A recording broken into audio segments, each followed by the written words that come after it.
पुंडलिक वरदारी विठ्ठल श्री ज्ञानदेव तुकाराम पंढरीनाथ भगवान की जय गोपाल कृष्ण भगवान की जय नीलांबुज श्यामल कोमलांगम सीता समारोपित वामभागम भानुमासाय पचारु चापम नमामि रामं रघुवंशनाथम आता जैसा ऐसी तैसिया नमो तुझो श्रीरामराया तुझे मी कृपे रघुवर्या स्तुते वदवया सामर्थ्य वचन ऐका कमळापती माझी रंकाची विनंती कर जोडितो कथे काळी आपण असावे जवळी पुंडलिक वरदारी विठ्ठल श्री ज्ञानदेव तुकाराम पंढरीनाथ भगवान की जय पवन सुत हनुमान की जय अवधूत चिंतन श्री गुरुदेव दत्त श्री गणेशाय नमः श्री सीतारामचंद्राभ्याय नमः माझे हृदय दिव्य कमळ जे तेजोमय परम निर्मळ अष्टकर्णिका अति कोमळ मध्ये घननीळ विराजे हतपदामध्ये गंभीर रेखा श्रीरंगाना दे भक्त सखा अष्टकर्णिका वरी अष्टनायिका त्याही स्थापून ध्यानी कथेचा अनुसंधान श्रीधर स्वामी या ठिकाणी सांगतायत माझे हृदय दिव्य सखोल असं असणार आणि त्या हृदयामध्ये भगवान परमात्मा दिव्य कमळ आणि त्या कमळामध्ये वास करणारा भगवान परमात्मा आहे आणि 8 असणाऱ्या अष्टनायिकाचा पती तो भगवंत आहे असं महाराज सांगतात रुक्मिणी जांबवंती सत्यभामा कालिंदी मित्रगंधा मनोरमा या निजीती लक्ष्मण पूर्ण कामा मद्रावती आठवी आणि 8 भगवान श्रीकृष्णाच्या पत्नी आहेत रुक्मिणी जांबवंती सत्यभामा कालिंदी मित्रविंध्या यज्ञचिती लक्ष्मण आणि मद्रावती अशा प्रकारचे 8 स्त्रिया भगवंताला आहेत असं सांगतात मध्यभागी श्रीकरधर कर्णिकावर नायिक कुमार ऐसा हृदय कमळी यादवेंद्र सर्वदाई उजावा काल विचारलं होतं धर्मराजांना भीष्माचार्यांना म्हणले आग्रपूजेचा मान कुणाला द्यायचा यज्ञाची सांगता करायचे पण आग्रपूजेचा मान देऊन त्याची पूजा करून यज्ञाचं सांगता करायचे मग आग्रपूजा म्हणून कुणाची पूजा करू त्यावेळेस भीष्माचार्यांनी सांगितलं भगवान श्रीकृष्ण आहे आणि तो सर्वदाही पूजावा त्याचीच पूजा करायची म्हणून त्याची पूजा काल धर्मराजानं सभेमध्ये केली 34व्या अध्यायी कथा जाना धर्माग्र पूजा दिदली कृष्ण तेने क्षोभाला दुर्जना शिशुपाधिकासी 34व्या अध्यायामध्ये पाठीमागच्या अध्यायामध्ये आपण अशी कथा ऐकली धर्मे आग्र पूजा दिदली कृष्णा धर्मराजानं आग्रपूजेचा मान कृष्णाला दिला आणि त्याच्यामुळं चैत्य देशाचा राजा शिशुपाळ आणि त्या शिशुपाळांना अतिशय राग आलेला होता चैत्य आणि कौरव एक सभेसी बैसले सर्व शूद्र दृष्टी लक्षिती माधव परमद्वेषी दुरात्मे आणि कौरव आणि चैत्य देशाचा राजा शिशुपाळ वक्रदंत त्याचं सैन्य सगळेजण एका सभेला त्या ठिकाणी बसलेली होती आणि भगवान श्रीकृष्णाकडे क्षुद्र दृष्टीनं वाईट दृष्टीने पाहणारे हे दुर्जन होते भगवान श्रीकृष्णाची पूजा केल्यामुळं त्या दुर्जनांना भयंकर राग आला शिवलिंग देखत दृष्टी शिवदेश होती जे विकटी विष्णू प्रतिम पाहत पोटी दुःख कपाळी जंगमा शिवलिंग पाहिल्यानंतर महादेवाचा द्वेष करणारे त्यांना राग येतो भगवान श्री विष्णूची मूर्ती पाहिल्यानंतर त्याचा जे द्वेष करणारे जंगम येतं त्यांना राग येतो की रेखना साधूचे पूजन परमक्षोभती जैसे पूजन की पतिव्रतेची राहती पाहून जाईने जेवी निंदिते किंवा साधूची पूजा केल्यानंतर वाईट लोकांना त्रास होतो पतिव्रतेचं सत्व पाहून जारिनीला त्रास होतो तशी कृष्णाची पूजा केल्यावर कौरवांना राग आला ही दृष्टी देखता राजहंस कावळे अशी उपदे त्रास की पंचानना देखून सा यमुकासी आनंद वाटेना की सवेत देखोनी पंडित मूर्खमती मंद संतापत की दृष्टी देखता समीर सूत वाटे अनर्थ रजनीचरा की ऐकता हरी नाम घोष भूत प्रेतासी उपदेत्रास तैसे पूजिता त्रिरंगास दुर्जन परम संतापले. किंवा भगवंताच्या नामाचा घोष ऐकल्यानंतर ना भूत प्रेताला त्रास निर्माण होतो. तशा पद्धतीने कौरवांना त्रास भगवंताची पूजा केल्यामुळं निर्माण झाला. अंतरीच कष्टी कौरव संपूर्ण परिचय माझी तमघोष नंदन परम दुखावला दुर्जन काळ सर्प ज्यापरी. कौरव अगोदरच कष्टी होते, दुःखी होते आणि अंतःकरणामध्येच त्यांचा दोष होता. काल कृष्णाला प्रचिती पाहिली दुर्योधनाला बोलावून आणि अंतःकरणच मलिन आहे. जैसी ज्याची अंतर्वृत्ती तैसे ती जगाते देखती म्हणून आणि त्याच्यामध्ये शिशुपाल कृष्णाचा जास्त द्वेषी होता असं सांगतात. भीष्मासी म्हणे कुंती नंदन आता कोणाचे करू पूजन गंगात्मज बोले वचन तो शिशुपाळ जलपे भलतेची. भीष्माला विचारलं धर्मराजानं, म्हणले आता पूजा कोणाची करायची. अग्रपूजा तर का कृष्णाची केलेली आहे आणि असे विचारल्यानंतर भीष्माचार्य काही बोलणार एवढ्यात शिशुपाळ उठला आणि तो बोलायला सुरुवात केला. काय केली, काय बोलतो ऐका. धर्मा ऐसे वचन तुम्ही नीच मूर्ख अवघे जण गोरक्षकाधी पुजून अपेस माथा घेतले. अरे धर्मा, शिशुपाळ बोलू लागलेला आहे. धर्मा तुम्ही नीच आहे, वाईट आहे. आणि त्या गोरक्षाला गायी राखणाऱ्याची पूजा कुठं यज्ञामध्ये केली जाते का? राजांची सभा आहे आणि त्याच्यामध्ये त्या गायी राखणाऱ्याची पूजा केली असं मूर्ख नीच काम तुम्ही केलेलं आहे असं शिशुपाळ बोलू लागला. योग्यायोग विचार मुळा तुझं न कळसाचार अग्र पूजेचे अधिकार चार करीत पामर पांडव तुम्ही. अरे तुम्ही मूर्ख आहे, तुम्हाला कळत नाही योग्य काय अयोग्य काय. लक्षात येतं का तुमच्या? अरे बाबा इथं तुला कळत नाही धर्मा. अरे अग्रपूजा मानाची पूजा असते ती आणि ती पूजा एका गोरक्षकाला गाय राखणाऱ्याला अग्रपूजेचा मान तुम्ही दिला अशी मूळ बुद्धीचे तुम्ही आहात. शिशुपाळ बोलू लागला. दोघे जनक त्या गोरक्षकाते पंचतात तुम्हा पांडवाते या लागी दोघांची चित्ते एक झाली परस्परे. अरे बाबा तुम्ही कसे आहेत, तुम्हाला काहीच लक्षामध्ये येत नाही. योग्य विचार. तुम्ही आणि कृष्णाची बुद्धी सारखीच आहे. त्या कृष्णाला सुद्धा 2 बापाचा कृष्ण आहे आणि तुम्हाला 5 बाप आहेत. अशा पद्धतीने म्हणून दोघांची जी काय बुद्धी ती एक झालेली आहे असं शिशुपाळ सभेमध्ये बोलू लागला. परम मूर्ख युधिष्ठिर बुद्धिभ्रष्ट झाला गंगा कुमार पूजेचे अधिकारी तस कर केला साचर यज्ञ मंडपी. अरे बाबा मूर्ख असणारा युधिष्ठिर आहे. युधिष्ठिर तर धर्मराज तर मूर्खच आहे पण ते म्हाताऱ्याची सुद्धा बुद्धिभ्रष्ट झालेले आहे. भीष्माचार्य बुद्धिभ्रष्ट झाले. वयाच्या मानाने त्याला कळत नाही आपण काय करायला लागलोय.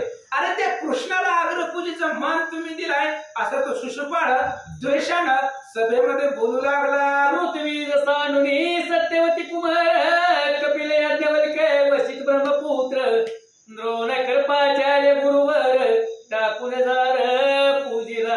अरे बाबा पूजा कोणाची करायची असते? काल यज्ञाच्या सुरुवातीला जे 4 ऋषी नेमले होते, कपिल आहेत, व्यास महाराज आहेत, नारद महाराज आहेत, वशिष्ठ महाराज आहेत, यज्ञवल्क्य काय आणि ह्या सगळ्यांना सोडून द्रोणाचार्य आहेत, आपल्या घरचे द्रोणाचार्य, एवढ्या सगळ्यांना सोडलं आणि त्या कृष्णाची पूजा केली असं शिशुपाळ बोलू लागला. धृतराष्ट्र सानुनी व्रत स्वैरसानुनी द्रुपद कोण्या विचारे बुद्धिमंत हा गोविंद पूजिला. अरे बाबा ह्या कृष्णाची पूजा तुम्ही कोणत्या विचाराने केली?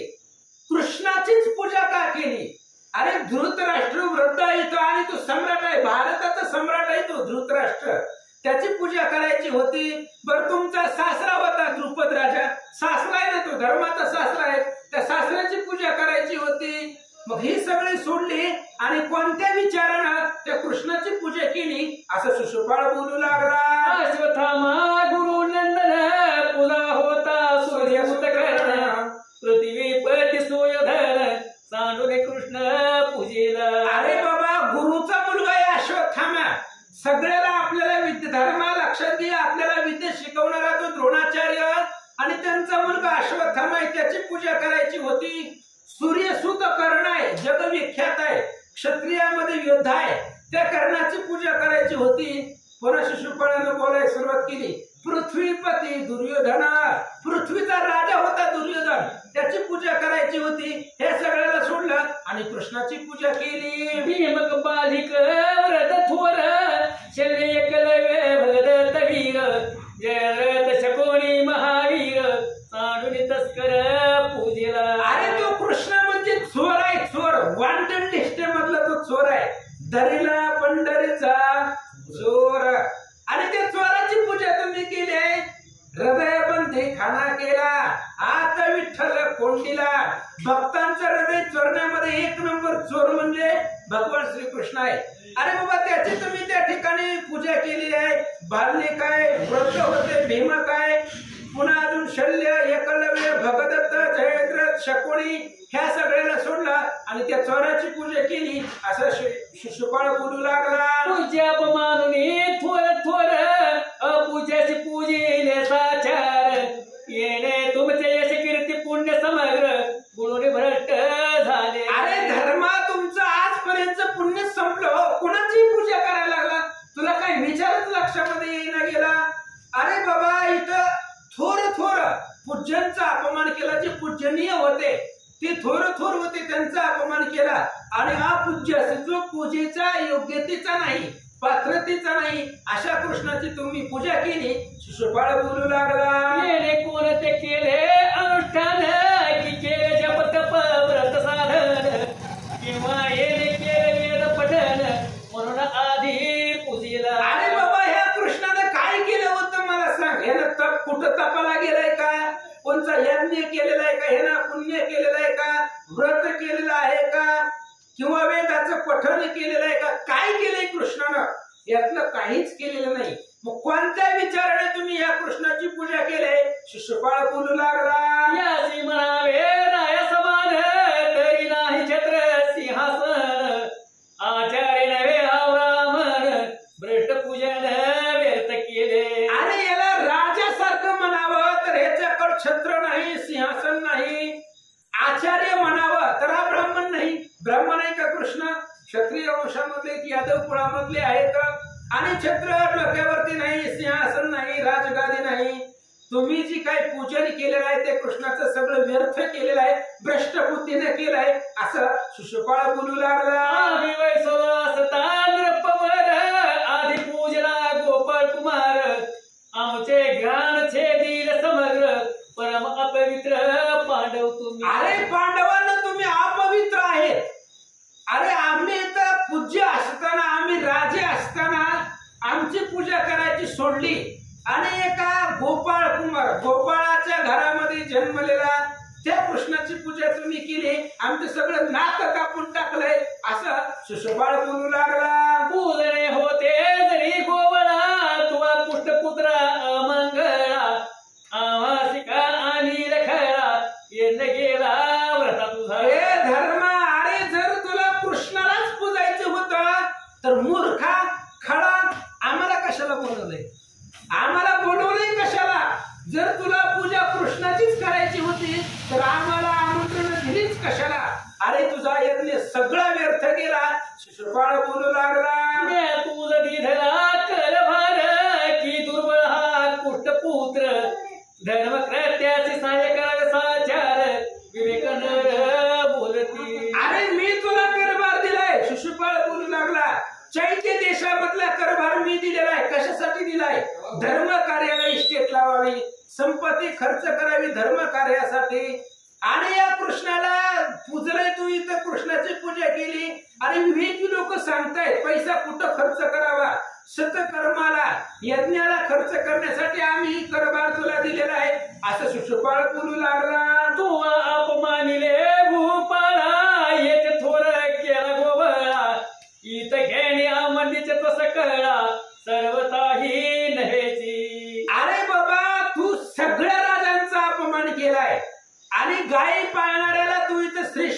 दिलेला आहे. जे राजे इथं सन्माननीय होते त्या सगळ्यांचा अपमान केला आणि गायी चारणाऱ्याचा तू त्या ठिकाणी मान ठरला गेला आणि त्याची अग्रपूजा म्हणून तू पूजा केली असं शिशुपाळ बोलू लागला. यज्ञ पुरोडास अरण्यात पडिला तो एक चंबू कासला धरला तीच खेणे काय तो श्रेष्ठ झाला मृगेंद्राहुनी थोर पै. अरे बाबा उदाहरण दिलं शिशुपाळानं. बघा किती ज्ञान आहे त्याच्याकडे. त्यानं सांगू लागला यज्ञाचा भाग अरण्यामध्ये पडावा आणि तो यज्ञाचा भाग एका कोल्ह्याला मिळावा. मग तो कोल्हा काय सिंहापेक्षा श्रेष्ठ होतो का? सिंहापेक्षा जास्त ताकद त्याच्याकडे येते का? तशी तुझी अवस्था झाले असं शिशुपाळ सांगू लागला.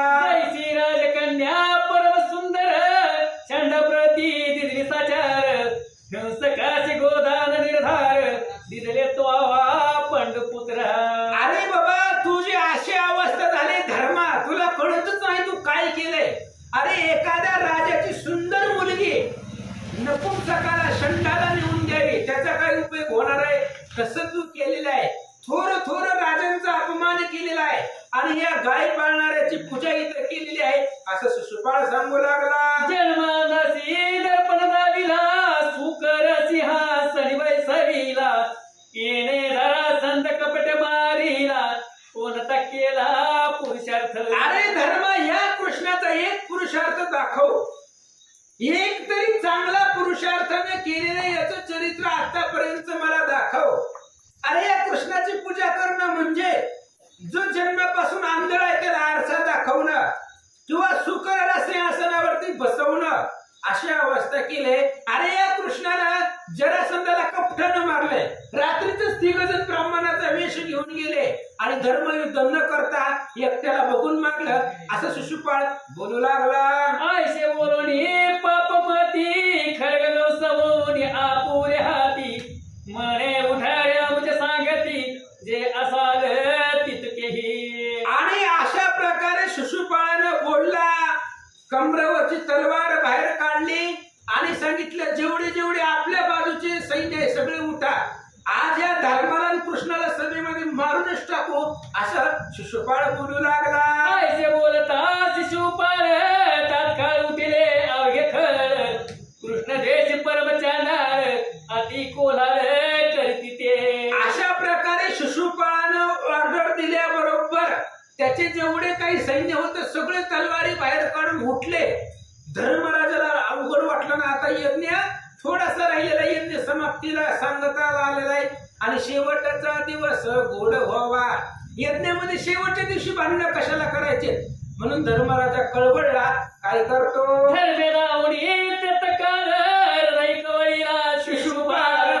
म्हणे तू आमचा बंधू केवळ यज्ञ हास कळ तुझा असे. म्हणून म्हणतात आघात शत्रू धर्म नृपती.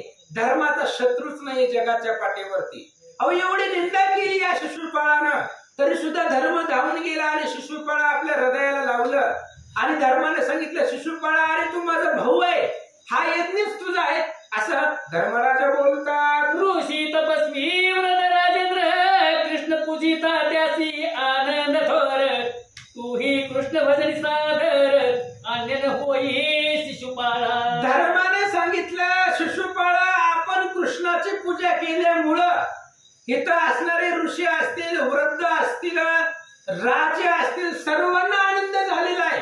तुलाच का दुःख झालं? सगळ्यांना आनंद वाटलेला आहे कृष्णाच्या पूजनानं.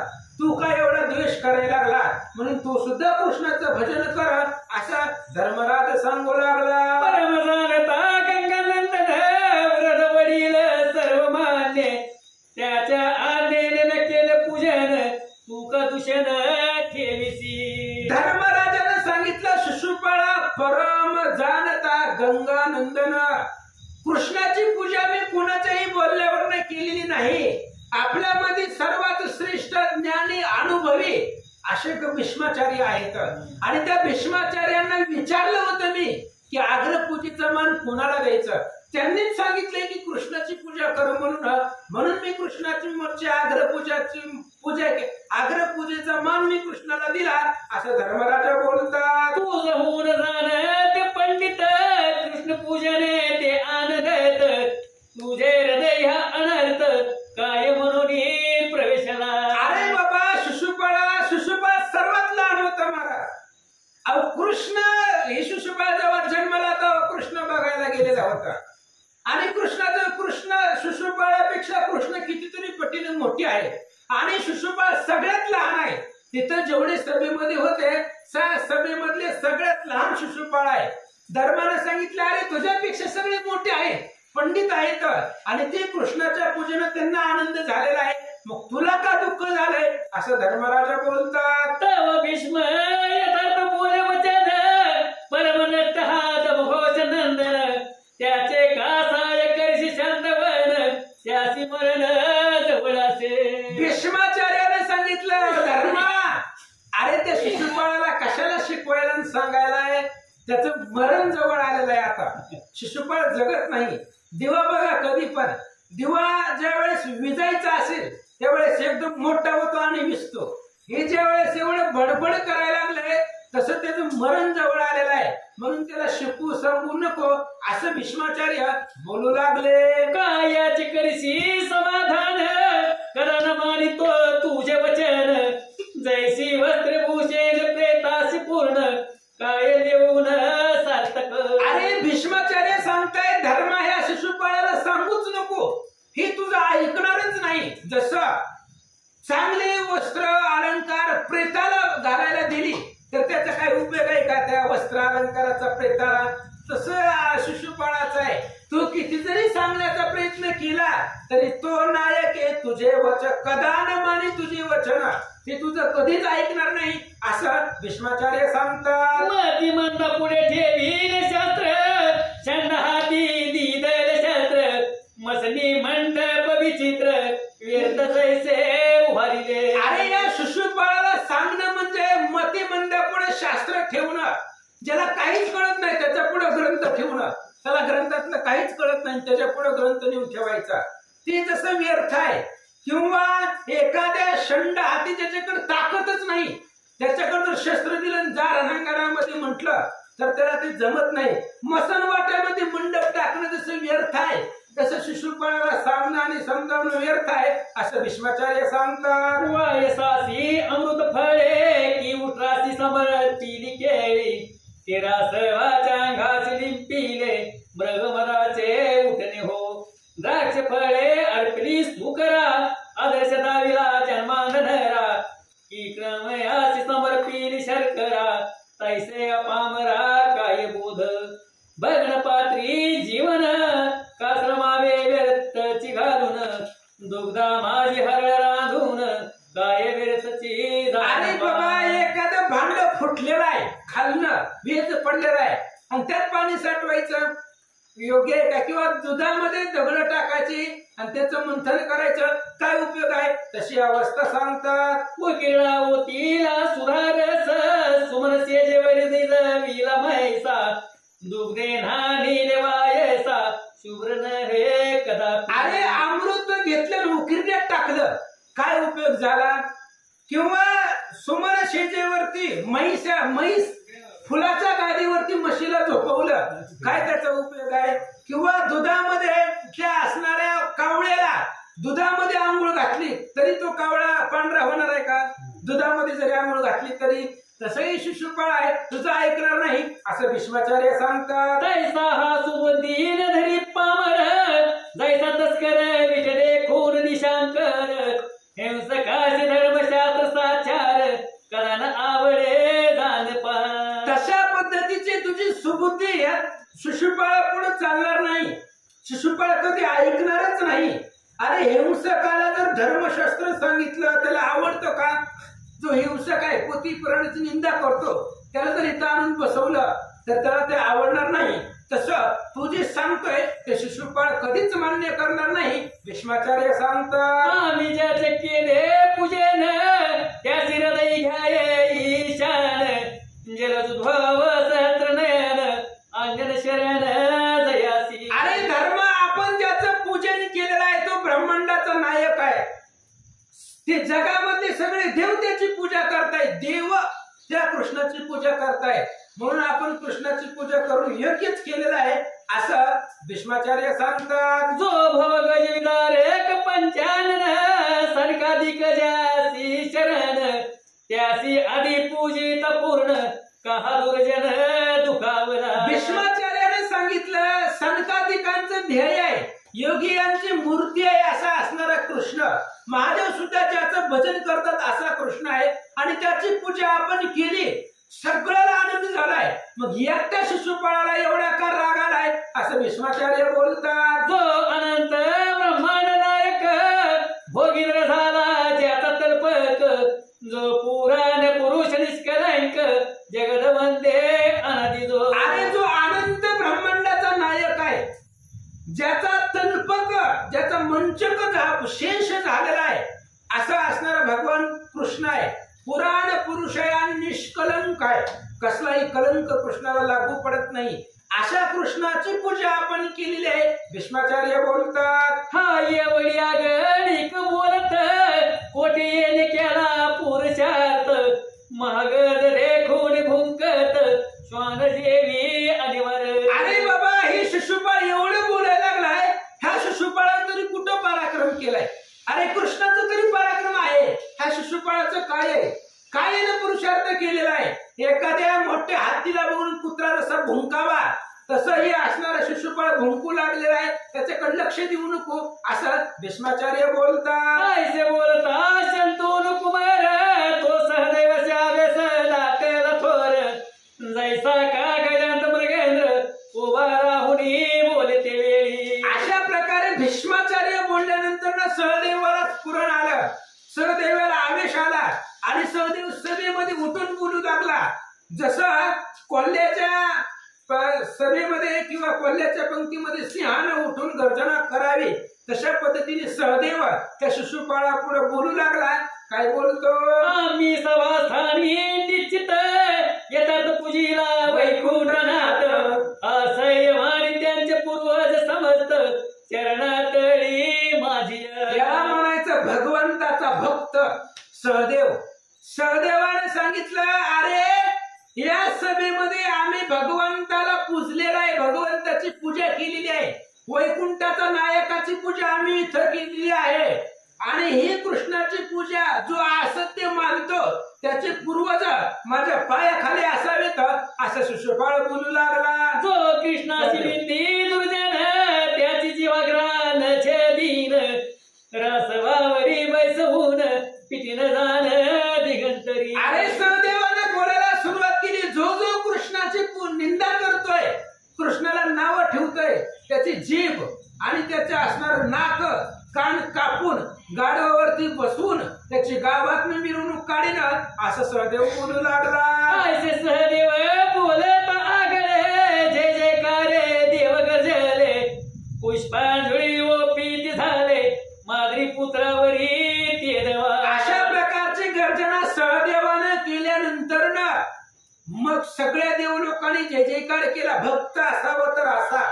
अरे कृष्णाला नाव ठेवल्यानंतर ना सहदेवाला राग आला, आवेश आला आणि सभेमध्ये त्याने शिशुपाळाची निंदात्मक बोलला. त्यावेळेस सगळ्या देव लोकांनी जय जयकार केला आणि त्या सहदेवावरती फुलांचा वर्षाव केला. आकाशी देववाणी गरजत धन्य धन्य सहदेव भक्त नारद म्हणे ऐका समजत मोठा अनर्थ होईल आता. आकाशातून देववाणीने सांगितलं धन्य धन्य सहदेव भक्त. अरे सहदेवासारखा भक्त व्हायला धन्य भाग्य लागतं. तेवढ्यात नारद महाराजांनी सांगितलं मोठा अनर्थ इथं होणार आहे. काय होणार आहे ऐका. जेणे निंदिला द्वारकानाथ त्याचा जवळ आला रे अनर्थ तो प्रेत प्राय निश्चित जननी व्यर्थ प्रसवली. नारदांनी सांगितलं ज्याने कृष्णाची निंदा केलेली आहे तो मरणार आहे, तो जगणारच नाही. हरिविना जन्म नरकाची पै जाणार, यमाचा पाहुणा प्राणी होया. जो कृष्णाची निंदा करतोय, कृष्णाशिवाय जगतोय, तो यमाचा पाहुणा आता होणार आहे लगेच. अरे त्याची आई विनाकारण प्रसवली.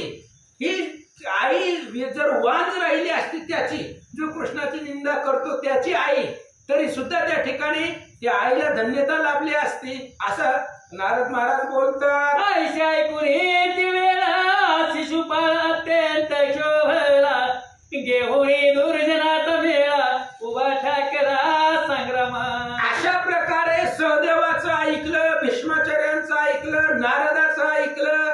शिशुपाळाला राग आला आणि आपलं जेवढं सैन्य होतं ते सैन्याचा मेळा घेतला आणि शिशुपाळ उभा राहिला. काय म्हणतो? म्हणे या वेळे पांडव भीम कृष्ण समेत करीन भस्म अवघे खळणी घोरी परम कोला करीती ते दवा. शिशुपाळाने सांगितलं आत्ताच्या आत्ता कृष्णाला आणि त्या पांडवाला आणि ह्या भीष्माचार्याला सगळ्याला भस्म करतो. तेवढी ताकद होती का त्याच्यामध्ये? सगळ्यापेक्षा लहान शिशुपाळ आहे, वय कमी आहे आणि बोलायला लागला हे कृष्णाला मारीन, भीमाला मारीन, धर्माला मारील. सगळे असणारे त्याचे सहकारी उठले, गोंधळ करू लागले. तेव्हा काय झालं? जायचा दृष्टी देखता राजहंस एकदाची कोलार करती वायस युधिष्ठिर म्हणे भीष्मास कैसे आता करण्याची. राजहंसाला बघितल्याबरोबर अनेक कावळे एकत्र यावे आणि त्यांनी गोंधळ करावा. तशा शिशुपाळाने सैन्य घेतला आणि सभेमध्ये गोंधळ करू लागला. त्यावेळेस धर्मराजाने भीष्माचार्यांना विचारलं, महाराज आता कसं करायचं? मग बोले गंगा कुमार तू स्वस्थ राही नसादी धीर कैसा तरेन विसागर कुंभ उदव विचार करावा का. मग भीष्माचार्यांनी सांगितलं, धर्मा तू कशाला लोट घ्यायला लागलाय? तू टेन्शन घेऊ नको. अरे अगस्त्य ऋषीना समुद्र प्राशन केलाय. अगस्त्य ऋषीने निश्चिती स्वश्रियला पंपती आणि त्या अगस्त्य ऋषीनं समुद्र तरून जाण्याचा विचार करावा का? तसं भीष्माचार्य सांगतात. निधीस्त श्रीकृष्ण पंचानन तमवरीच हे जंबुक करती गरण अरे हा धडपडीत क्रोशान दुर्जन कानन जाईल पै. अरे जोपर्यंत कृष्णरूपी सिंह झोपलेला आहे तोपर्यंत शिशुपाळ रूपी कोल्हे गोंधळ करणारच. एकदा का कृष्णरूपी सिंह जागा झाला मग ही सगळ्या असणाऱ्या कोल्ह्यांची बडबड थांबते असं भीष्माचार्य बोलतात. श्रीकृष्ण वळवानळावरी एक वेळे चैन उठले द्रोणाचे पुतुळे शिशुपाळ कर्पूर बळे पुढे धावतो विधवावया. अरे कृष्ण म्हणजे वड वानळ आहे, प्रलय काळीचा आग्नी कृष्ण आहे आणि त्या कृष्णावरती तृणाचे गवताचे पुतळे म्हणजे चैत्याचं सैन्य आहे. चैत्य देशाचं शिशुपाळाचं सैन्य म्हणजे गवताचं पुतळं आहे आणि त्या कृष्णरूपी वड वानळ रूपी अग्नीला विझवण्यासाठी हे शिशुपाळ मेनाचा पुतळा पुढे निघाला आहे असं भीष्माचार्य बोलला. परिवार जो सकाळी हे मेनाची जायची भाऊली श्रीरंग हा ज्वाळा माळी भस्म करी क्षणार्धे. अरे भीष्माचार्य सांगताय धर्मा ह्या शिशुपाळाचं जे सैन्य आहे ती सगळे मेणाची बाहुली मेण आणि कृष्ण म्हणजे आग्ने आणि कृष्णरूपी आग्ने ह्या सगळ्या मेणाच्या बाहुलीला भस्म करेल असं भीष्माचार्य बोलतात. ऐकता शिशुपाळ क्रोध खवाला जायचा व्याळ कुशब्दतेची टाकी गरळ भीष्माची समोर लक्षणीय. आणि अशा प्रकारे शिशुपाळ बोलल्याबरोबर शिशुपाळानं ऐकलं, भयंकर राग आला. आता शिशुपाळानं धर्माला बाजूला ठेवलं, कृष्णाला बाजूला ठेवलं आणि भीष्माचार्याला समोर घेतलं. भीष्माचार्याला लक्ष केलं आणि भीष्माचार्याला शिशुपाळ काय बोलतो ऐका. म्हणे रे भीष्मा दुष्टव्रधा परमहीना बुद्धिमंदा कपटी आमुच करीतोसी निंदा तुझी जीवा का झडेना. आता हे शिशुपाळ एवढू साहेब भीष्माचार्या पुढे बोलू लागलं. अरे भीष्माचार्या पुढे धृतराष्ट्र बोलत नव्हता. भारताचा सम्राट आहे त्या भीष्माचार्याच्या पुढं सभेमधलं कुणीच मान वर करून बोलत नव्हतं.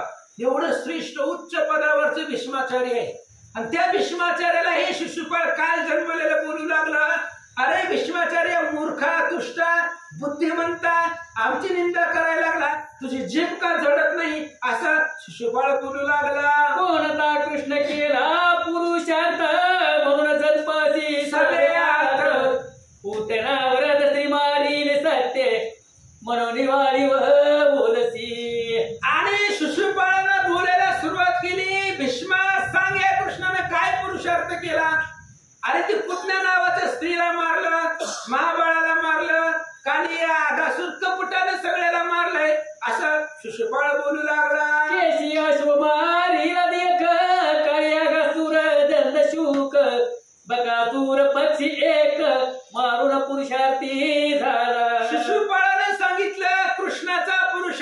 नाही, केशी नावाचा घोडा मारलाय. कालिया आणि आगासुर ही सापाची पिल्ल आहे, ती पिल्ल होती माहिती. कालिया आणि आगासुर या असणारे सापाला मारला. बकासूर पक्षी मारलेला आहे. घोड्याला आणि सापाला आणि पक्षाला मारून कोण पुरुषार्थी होता असं शिशुपाळ बोलू लागला. गोवर्धन तरी एक वल्मिक कपटी म्हणून गिळीला पावक कपटेच कंस काळ्यावन अधिक मारिले येणे गोवळे. आणि गोवर्धन म्हणजे एक वारुळ उचलल्यासारखं उचललंय. शिशुपाळ असं बोलू लागला, अरे त्याने केलंय. एखाद्या परीक्षेमध्ये जर पास झालं तर ती म्हणते कॉपी करून झाला असं. अरे पास झालंय ना, पास होण्याला महत्व आहे. कृष्णाने केलंय तेवढं, तू काय केलंय?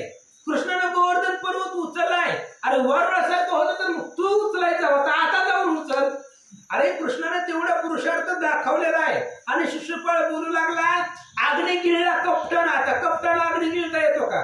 कपटानं अग्नी गिळलेला आहे. काळ्या वनाला कंसाला कपटानं मारलेला आहे असं शिशुपाळ बोलू लागला. तस्करा माझी अतिश्रेष्ठ जरा माझी परमवरिष्ठ कपटी नाट की परमनट स्वधर्म भ्रष्ट गोवळा. अरे हा कृष्ण म्हणजे चोरान माझी अतिशय श्रेष्ठ, चोरट्याच्या नावांमध्ये निष्ठेमध्ये अतिशय श्रेष्ठ असणारा तो कृष्ण आहे. जरा माझी वाईट कर्म करणाऱ्यामध्ये तो वरिष्ठ आहे. कपट्यामध्ये अतिशय नष्ट आहे आणि स्वधर्म भ्रष्ट करणारा तो कृष्ण आहे असं शिशुपाळ बोलू लागला. अरे भीष्मा तू परम दुर्जन काशीपतीच्या कन्या नेल्या हिरोन त्यात एक स्त्रीने दिला प्राण तुझवरी नपुसुका. भीष्मा तू सुद्धा परम दुर्जन आहे, वाईट आहे. आणि तो काशीपती राजाच्या 3 मुली अंबा, अंबिका आणि अंबालिका ह्या 3 मुली तू विजय करून जिंकल्या. मग जिंकलेल्या मुलीबरोबर लग्न करावं लागतंय. मूर्खा नपुंसका या तिघेमधले एकीने तुझ्यावरती जीव दिला असं शिशुपाळ बोलू लागला. लोकासी निरोपीसी धर्म मुळा तुझी करेसी अधर्म ऐसी निंदा ऐकता भीम गदा सावरुनी सरसावला. आणि शिशुपाळाने सांगितलं वय झालंय, लोकांना धर्मानं वागायचं शिकवतोय, पोथी पुराण सांगतोय, तुला वागायचं कळतं का? लोक बोलतात. अरे दुसऱ्याला ज्ञान सांगतोय, तुला वागायचं कळतं का? तू धर्मानं वागतो का? असं शिशुपाळ बोलल्याबरोबर भीमानं गदा हातामध्ये घेतली आणि गदा घेऊन शिशुपाळाच्या अंगावरती धावला. जैसा केवळ खंदिरागर जैसा अर्घ दिसते नेत्र म्हणे रे दुर्जन अपवित्र चूर्ण करीन गदा घाये. आणि भीमाला राग आला भयंकर. भीमानं त्या शिशुपाळानं मर्यादा सोडली होती बोलण्याची. शिशुपाळानं कृष्णाची निंदा केली, धर्मराजाची निंदा केली, भीष्माचार्यांची निंदा केली. म्हणून भीमाला राग आला आणि सगळं सैन्य एकाच गदाच्या घाईनं मारून टाकीला असं भीम बोलू लागला. भीष्मे धरुनी भीमाचा हात म्हणे क्षण एक राहे तू स्वस्त याचे आयुष्य उरले किंचित जवळ अनर्थ पातला. भीम चालला त्या शिशुपाळाला मारायला. भीष्माचार्याने शिशुपाळाचा हात धरला, भीमाचा हात धरला आणि भीमाला सांगितलं या शिशुपाळाचं मरण जवळ आलेलं आहे, त्यामुळे तू एक क्षणभर थोड्या वेळ शांत बस. अरे कृष्णाला राग येत नसेल का? कृष्णाला तर भर सभेमध्ये बोललेला आहे, पण कृष्ण गप्प का बसलेले? कारण याचा काळ जवळ यायला लागलेला आहे आणि त्या समयाची याच्या काळाची वाट कृष्ण बघत बसलेली आहेत. म्हणून तू सुद्धा थोड्या वेळ शांत बस, याचं मरण जवळ आलेलं आहे असं भीष्माचार्य भीमाला बोलू लागले. शिशुपाळ भीष्मासे म्हणे अवधारी सोडी भीम येऊ दे मजवारी जात वेत पतंगासी भस्म करी तैसे करीन निर्धारे. शिशुपाळानं बघितलं भीष्माचार्याने भीमाचा हात धरलेला होता आणि त्याला आवरलेलं होतं. शिशुपाळाने सांगितलं ओय भीष्माचार्य येऊ द्या, त्याला येऊ द्या त्या भीमाला. अरे भीमाचं जाऊ दे, कृष्ण भीम अर्जुन, कृष्णाला बी येऊ दे, भीमाला बी येऊ दे, अर्जुनाला बी येऊ दे. तिघं बी एकदाच येऊ दे शस्त्र घेऊन. आणि या तिघातलं एक जरी आलं तरी शिशुपाळ जगत नाही. पण तिघं बी येऊ दे आणि तिघांना बी मी मारतो असं तो बोलू लागला. कृष्ण भीम अर्जुन इगे येऊ दे एक दाती शस्त्र घेऊन, विलंब करीता चंड पूर्ण नाम तुझे निर्धारी. अरे बाबा, कृष्ण भीम अर्जुन तिघच्या तिघ एकदाच येऊ दे शस्त्र घेऊन आणि या तिघांना मी भस्म करून टाकतो, मारून टाकतो असं शिशुपाळ बोलू लागला. आईची दुष्ट उत्तरे बोलत तो क्षमा करुणी गंगासूत, भीमासी म्हणे ऐक वृत्तांत पूर्वीचा तुझ सांगतो. आणि त्यावेळेस जेवढं जेवढं शिशुपाळ बोलत होता भीष्माचार्यांनी क्षमा केली. दया क्षमा शांती काही कुणाला बोलायचं नाही. आणि मग भीमाला सांगितलं ऐक म्हणले, कृष्ण गप का बसलेला आहे त्याचं कारण सांगतो तुला, पूर्वीचा इतिहास सांगतो, एक पूर्वीची गोष्ट मी तुला सांगतो असं भीष्माचार्य भीमाला बोलतात. धर्मघोषाची पत्नी सातवती ते वसुदेवाची भगिनी होय निश्चिती, तिचे उदरी हा पाप भती शिशुपाळ जन्मला. भीष्माचार्य भीमाला सांगताय तमघोष राजाची पत्नी सातवती आणि ती सातवती वसुदेवाची बहीण आहे. आणि मग ही वसुदेव ही सातवती कृष्णाची झाली आत्या आणि शिशुपाळ आहे आत्याचा मुलगा आणि कृष्ण आहे शिशुपाळाच्या मामाचा मुलगा. जास्त लांबचं नातं नाही. सख्या आत्याचा मुलगा हे शिशुपाळ आहे आणि सख्या मामाचा मुलगा ही कृष्ण आहे. आणि हे असणाऱ्या धमघोष आणि सातवतीच्या पोटाला पापाची मूर्ती शिशुपाळ जन्मला. भीष्माचार्य सांगतात उपजाताची बाळ पाहे नयनी, भुजावरी भुजा दोन्ही, कपाळी नेत्रावगुनी हा पाप खानी उपजदा. आणि ज्यावेळेस शिशुपाळ जन्मला त्यावेळेस त्याला 4 हात होते आणि कपाळावरती डोळा होता, तिसरा नव्हता, हे वेगळाच होता. कपाळावरती एक अवगुणी चिन्ह होतं, लेकरू अवगुणी आहे असं चिन्ह. शिशुपाळ जन्मल्याबरोबर आईनं पाहिलं आणि शेजारच्या लोकांनी पाहिलं. काय म्हणतात लोक म्हणती अवचिन्ह, माता म्हणे टाका बाहेर नेऊन, तो आकाशी बोले देववाणी वचन न टाकी बाळ सर्वथा. आणि त्यावेळेस भीष्माचार्य कथा सांगतायत आणि ते सांगू लागला ज्यावेळेस अशा प्रकारचं लेकरू जन्मलं, गावातली लोक बघायला आलेली लोक म्हणले टाकून द्या म्हणले ह्याला बाहेर, ह्या लेकराला ठेवून काय उपयोग आहे, 4 हात आहेत कपाळावरती डोळा आहे, टाकून द्या. आई सुद्धा म्हणली त्याची सातवती टाकून द्या म्हणले बाहेर. पण त्यावेळेस आकाशवाणी झाली आणि आकाशवाणीने सांगितलं लेकराला टाकून देऊ नका. होईल महाभूपती शिशुपाळ नाम ठेवा या प्रती, माता विस्मित झाली चित्ती काय पुरती बोलत.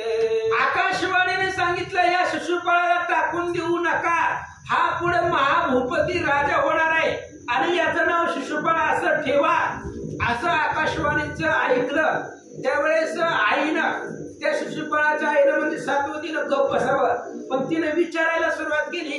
काय विचारते कोणाचे हाते आता मृत्यू हे देवदूता वने निश्चित, तो अनेक प्रतिध्वनी होत माय ऐकत सादरे. मग आईनं विचारलं म्हणले हे आकाशवाणी देवदूता कुणाच्या हातून मरणार आहे, आता काय गरज आहे का. पण सातवतीने विचारलं हे जे माझं लेकरू आहे माझ्या लेकराला कोण मारणार आहे, कुणाच्या हातून हा मरणार आहे. अशा प्रकारे आईने विचारल्यानंतर पुन्हा देववाणी आकाशवाणी बोलू लागली. काय सांगते ज्या पुरुषाचे दृष्टी करून 2 भुजानी 3 नयन, खाली पडेल गळण याची मरण त्या हाती. आकाशाच्या वाणीने सांगितलं ऐका, हे शिशुपाळ जी काय 4 हात आहेत आणि 1 डोळा आहे, ज्या पुरुषाची दृष्टी पडल्याबरोबर त्याचे 2 हात आणि कपाळाचा 3रा डोळा जिरून जाईल तोच या शिशुपाळाला मारेल असं आकाशवाणीने सांगितलं. ऐसे बोलून आकाशवाणी गुप्त राहिली तेच क्षणी, मग बाळ घेती झाली नयनी विरूप रूपे चतुर्बाहू. अशा प्रकारची आकाशवाणीने सांगितलं. सातवतीनं ते बाळ उचललं. विरूप होतं. आता कपाळावरती डोळा म्हणल्यावर 4 हाताचं असं विचित्र बाळ दिसू लागलं आणि ती सातवतीनं आपल्या हातामध्ये उचलून घेतला. देशदेशीचे भूपती बाळ पावया लागी येती प्रचित विलोक सातवती शिशुपाळ देती पुढे. मग आता फेसबुकला युट्यूबला बातमी गेली, न्यूज, की अशा प्रकारचा मुलगा या ठिकाणी जन्मलेला आहे. आणि असं विरूप भाऊ लेकरू जन्मलेला पाहिल्यानंतर ना त्याला बघण्यासाठी देशदेशीचे राजे येत होते. आता 4 हाताचं आणि कपाळावर डोळा असणार कुणी आपण आतापर्यंत बघितलं का? बघा हे लेकरू कसं दिसतंय हे बघण्यासाठी लांब लांबून लोक येत होते. आणि आकाशवाणीचे जे शब्द होते ते सातवतीने लक्षात ठेवले होते. म्हणून प्रचिती पाहण्यासाठी प्रत्येकाजवळ ते सातवती ते बाळ देऊ लागले. देवी पावया आले बाळ बंधू पुत्र देखत तुंबळ आनंद झाला सातवती ते. आणि मग आता ही बातमी कृष्ण आणि बळीराम दादाला कळली आणि आत्याचा मुलगा बघण्यासाठी अशा प्रकारचा आत्याला मुलगा झालेला आहे आणि तो बघण्यासाठी कृष्ण आणि बळीराम दादा सुद्धा तिच्या जवळ आले. आणि भावाची मुलं बघितल्याबरोबर सातवतीला आनंद वाटला आणि सातवतीनं काय केलं? शिशुपाळ आणि वक्रदंत दोघे कृष्ण पुढे आले रांगत कृष्ण दृष्टी पडता कसमात पूजा गळवणी पडिल्या. ज्यावेळेस कृष्ण आणि बळीराम दादा आत्याच्या घरी आले सातवतीच्या, त्यावेळेस वक्रदंत आणि शिशुपाळ रांगत आले होते. म्हणजे किती लहान आहेत कृष्णापेक्षा. कृष्ण आणि बळीराम दादा ह्या शिशुपाळाला बघायला आल्यावर हे शिशुपाळ रांगत कृष्णाच्या समोर आलेला होता. आणि कृष्णाची दृष्टी पडल्याबरोबर त्याचा असणारा जे काही 4 हातामधले 2 हात जिरून गेले. कपाळाचा तिजन तत्काळच गेला जिरोन मातेची चिंता धरून प्राप्त झाली तेधवा. आणि कपाळावरचा जो 3रा डोळा होता तोही जिरून गेला. सातवतीनं विचार केला ही आपल्या भावाची मुलं आहेत आणि ह्यांची दृष्टी पडल्याबरोबर ह्याचा असणारे 2 हात आणि 3रा कपाळावरचा डोळा जिरून गेला. याचा अर्थ ह्या कृष्णाच्या हातूनच ह्याला मरण आहे असं सातवतीच्या लक्षामध्ये आल्याबरोबर सातवती काय बोलते?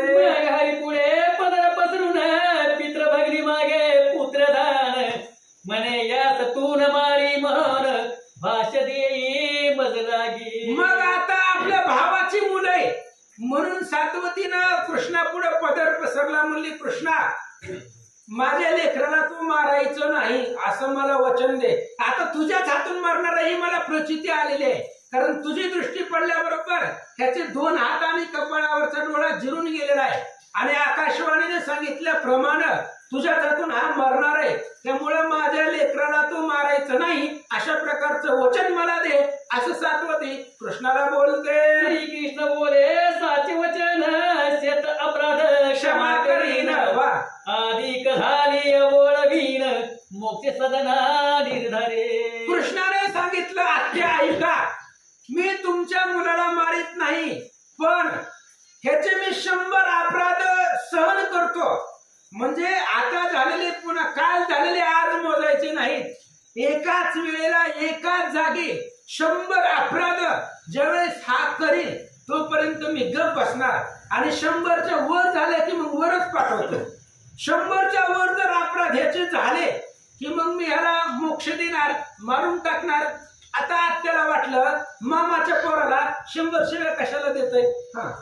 आयसे बोलता गोविंद मातेची झाला आनंद म्हणे कासय कैल शत अपराध मग राम मुकुंद बोलविले. सातवतीला आनंद वाटला. आता हे शिशुपाळ मामाच्या पोराला 100 शिव्या कशामुळे देईल? उगाच देईल का? 1 2 3 4 देऊन गप्प बसल का 100 एकाच टायमाला कशाला देते? म्हणले कृष्ण काय लांब आहे का? मामाचाच मुलगा आहे आपल्या भावाचा मुलगा आहे मग कशाला एवढे 100 शिव्या देते? म्हणून सातवतीला आनंद झाला आणि राम आणि कृष्णाची पाठवणी सातवतीनं केली. यालागी ऐक भीमानिश्चित त्या शतापराधाचे होय गणित यालागी श्रीकृष्ण निवांत वाट पाहत समयाची. म्हणून भीष्माचार्याने भीमाला सांगितलं तू गदा घेऊन जाऊ नको. कृष्ण सुद्धा मारू शकतोय. कृष्ण निवांत का बसले? कारण वेळ कृष्ण मोजतेत. बसलेत म्हणजे गप बसले नाही. हे किती बोलतोय ते कृष्णापाशी मोजमाप आहे. आणि त्या 100 अपराधाचं गणित भरत आलेलं आहे. आणि 100 अपराध झाले की कृष्ण ह्या शिशुपाळाला मारून टाकतील. म्हणून ते अपराध मोजत मोजत आत्याला वचन दिलेलं आहे. म्हणून कृष्ण शांत बसलेत असं भीष्माचार्य बोलतात. शिशुपाळ वक्रदंत पूर्वीचे दैत्य उन्मत्त रावण कुंभकर्ण निश्चित राम अवतारे बलिदेजे. आणि हे शिशुपाळ वक्रदंत म्हणजे पूर्वीचे राक्षस आहे. खरं सांगायचं म्हटलं तर जय आणि विजय भगवान श्री विष्णूच्या वैकुंठामधली द्वारपाळ आहे. आणि या द्वारपाळांना भगवंतांनी शाप दिलेला आहे. 3 जन्म तुम्हाला दैत्य योनीमध्ये घ्यावी लागतील. म्हणून ह्या जय विजयीचा पहिला जन्म आहे हिरण्याक्ष हिरण्यकश्यपू. दुसरा जन्म आहे रावण कुंभकर्ण. आणि तिसरा जन्म आहे शिशुपाळ वक्रदंत. अशा प्रकारची दैत्य योनीमध्ये जन्मलेले होते. हे पाठीमागे रावण कुंभकर्ण हेच आहे जे राम अवतारामध्ये रामाला मारले असं भीष्माचार्य सांगतात. येणे पुरी येऊनी मिथे देसी धावाला वरावयासी तेसी भार्गव झापन उतरे मानसी परम खेद पावला. आणि ह्या शिशुपाळ पाठीमागे रावण होता. आणि तो रावण सीतेच्या लग्नाला आलेला होता. आता या रावणाला पत्रिका नव्हती. आणि पत्रिका नसल्याशिवाय आल्याशिवाय लग्नाला जायचं नाही, अपमान होतो. पत्रिका आली तर जावं एखाद्याच्या लग्नाला, नाहीतर अपमान होतो. रावणाला पत्रिका नव्हती. गेला तिथं सीतेच्या लग्नामध्ये धनुष्य उचलण्याचा प्रयत्न केला. छताळावरती धनुष्य घेऊन पडला. जनकाचे भूतल या भारी. जनकाने विचार केला लग्न आपल्या मुलीचं आहे आणि मुलीच्या लग्नामध्ये एखाद्याचं मरण नको. म्हणून त्या रावणाचा जीव वाचवला. आणि तोच रावण शिशुपाळ रावण पुन्हा जन्माला आला. आणि या अवतारामध्ये रुक्मिणी बरोबर लग्न करण्यासाठी धावला. तोच शिशुपाळ पापखानी वरावया धावला रुक्मिणी तेने पराजय पावला रणी जरासंधा समवेत. आणि तोच शिशुपाळ पाठीमागच्या जन्मामध्ये सीता त्याला मिळाले नाही. म्हणून आता हाच शिशुपाळ रुक्मिणी बरोबर लग्न करण्यासाठी धावलेला होता. नवरदेव म्हणून मांडवामध्ये मिरवत आलेला होता शिशुपाळ. पण त्याला ही रुक्मिणी प्राप्त झाली नाही म्हणून राग आहे. एवढा राग कशामुळे आहे? लग्नामधली बायको आपली बायको होणारी उचलून नेली या कृष्णानं. म्हणून हा द्वेष मनामध्ये आहे. आणि तोच द्वेष आठवून ही शिशुपाळ कृष्णाची एवढी निंदा करतोय असं भीष्माचार्य बोलतात. तो देश धरणी मनात दुर्जन कृष्ण निंदा करीत तरी शतावरान आले भरत जवळ अनर्थ यास्या. भीष्माचार्याने सांगितलं या शिशुपाळाला राग येण्याचं एवढं एकच कारण आहे. आपली होणारी बायको ह्यानं पळवून नेली. हाच द्वेष या शिशुपाळानं मनात धरलाय. म्हणून ही कृष्णाची निंदा करतोय. नाहीतर बाकीचे बी राजे आहेत की. एवढा राग येण्याचं एकच कारण आहे की रुक्मिणी याला मिळाली नाही आणि रुक्मिणीचं लग्न कृष्णाबरोबर झालं. हा द्वेष शिशुपाळाच्या मनामध्ये आहे म्हणून तो निंदा करतोय असं भीष्माचार्य बोलतात. ऐकता भीष्माचे वचन क्रोध धडकला दमघोष नंदन जैसा स्नेह शिंपित क्रशान अधिक अधिक प्रज्वळे. आणि भीष्माचार्याचं बोलणं ऐकल्याबरोबर भयंकर राग शिशुपाळाला आलं. जसं दिव्यामध्ये तेल टाकल्यावरती दिवा प्रकाशमान होतो, अधिक अधिक दिव्याचा प्रकाश वाढतो, तशा पद्धतीने शिशुपाळाचा राग अधिक अधिक वाढू लागला. म्हणे रे बंदी जनान पुस्तका किती रे वाखनीसी त्यागो रक्षका जे जे येतेच नवनासी योग्य देखा नवाखनीसी तयासी. आणि पुन्हा शिशुपाळानं बोलायला सुरुवात केली. अय भीष्माचार्य, अरे किती त्या कृष्णाची निंदा स्तुती करणार आहे, किती त्या कृष्णाची वाखाण करणार आहे, किती त्याला नवाजणार आहे. अरे इथं थोर थोर राजा आलेले इथं त्या सगळ्यांचा अपमान तुम्ही केलाय असं शिशुपाळ बोलू लागला. चोरदार कपटी केवळ बहुत माजला गोपाळ गोकुळ चवडाळील सकळ कपटी अमंगळ नष्ट. अरे हा चोर जार वाईट प्रवृत्तीचा असणारा हा कृष्ण आहे. गोकुळ सगळं यानं भ्रष्ट करून टाकलेलं आहे असं शिशुपाळ सांगू लागला.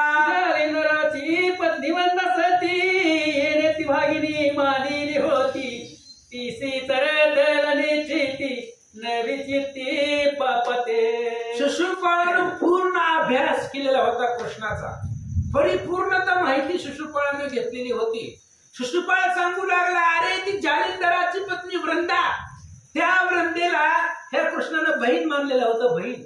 आणि बहिणी बरोबर पुन्हा रथ झाला असा नष्ट दुष्ट वाईट कृष्ण आहे. शिशुपाळ बोलू लागला, परदारगमनी आणि कपटी या समर तुझा नाही सृष्टी. ऐशी याची काय वाकिनीच गोष्टी वारंवार मुळा तू. अरे भीष्माचार्य मूर्ख आहे तू. सारखं सारखं त्या कृष्णाचीच काय स्तुती करायला लागला. अरे परदारे आहे तो. जन्मल्यापासून दुसऱ्याच्या घरी चोरी करणारा आहे, परस्त्रीकडे जाणारा असा असणारा कृष्ण, वाईट परद्वारी परस्त्रीकडे रममान होणारा तो कृष्ण आहे. आणि त्याची सारखी सारखी स्तुती काय करायला, असं शिशुपाळ बोलू लागला. आधी घेऊया भीष्माचा प्राण, दिल प्राय कुटिका करून येतेच याचे टाकावे. मग शिशुपाळानं भीष्माचार्याला टार्गेट केलं. शिशुपाळानं सांगितलं, उठा, जेवढे आपलं सगळं सैन्य तेवढं उठा, आता या भीष्माचे तिळासारखे तुकडे करू बारीक बारीक आणि तापलेल्या कढईमध्ये टाकून देऊ, असं बोलू लागला. यादिक मिळून भोवते येथे पुष्पदी ती मूर्ती घाते, तैसे वधाई आवरधाते येणे आम्हाते निंदिरे. शिशुपाळाने सांगितलं, यज्ञ करणारा जो यजमान आहे, तो यज्ञामध्ये बळी देणारा जो पशु आहे, त्या पशुला एकाच गावामध्ये मारतो. तशा पद्धतीने भीष्माचार्याचे तुकडे तुकडे करू. अरे याने आपली निंदा केलेली आहे, सगळ्या राजाची निंदा केलेली आहे, असं शिशुपाळ बोलू लागला. तैल तप्त कढईत ताऊन उत्तम आजिताचे आत घालावा भीष्म, किशत्रे ताऊन परम खंडेयाची करावी. काय करा, एक कढई घ्या, त्या कढईमध्ये तेल ओता, त्या कढईतलं तेल उकळा आणि या भीष्माचार्याला जिवंतच त्या कढईमध्ये टाका, नाहीतर एखादी तलवार चुलीत घालून गरम करा आणि त्या गरम तलवारीने हे भीष्माचार्याचे तुकडे करा, असं शिशुपाळ बोलू लागला. मग बोले गंगासूत बोलीला जो न करी सत्य, त्याचे पूर्वज समस्त महानरकी पसतील. भीष्माचार्याने सांगितलं, शिशुपाळा ये, तुझं जेवढं सैन्य आहे तेवढं घेऊन ये रणांगणामध्ये. भीष्माचार्य काय परशुरामाकडून विद्या शिकलेले येते. भीष्माचार्य महातपस्वी आहेत, महायुद्ध आहेत. तर भीष्माचार्य पुढे अर्जुन टिकू शकला नाही. असं अर्जुनाला सुद्धा मारणं अवघड झालं होतं भीष्माचार्यासाठी. भीष्माचार्य अतिशय योद्धे आहेत, परम निपुण आहेत.